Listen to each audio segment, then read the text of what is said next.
فنان رسم المجتمع الراقي وورانا ازاي الفخامة والأبهة دي كلها ممكن تقع في ثانية. اللوحة دي بتصور حفلة عشاء للمجتمع الراقي، بس الرسام موقفش وسطهم، لأ، رسم نفسه باصص عليهم من بعيد ومن فوق عشان يبانوا صغيرين، وانتي تحسي انك تقدري تحكمي عليهم براحتك. وبعدين اختار وقت الأكل عشان يثبت انه لا الأبهة ولا الفخامة بتخبي ان الناس دي بني آدمين عاديين زينا زيهم بالظبط.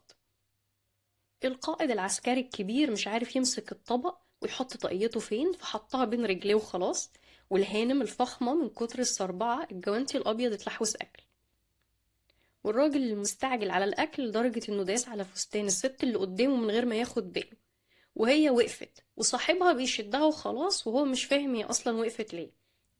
قوليلي في التعليقات أنهي جزء مضحك أكتر، ولو لقيتي تفصيلة تانية أنا ما ذكرتهاش بس تستحق إن الناس تاخد بالها منها.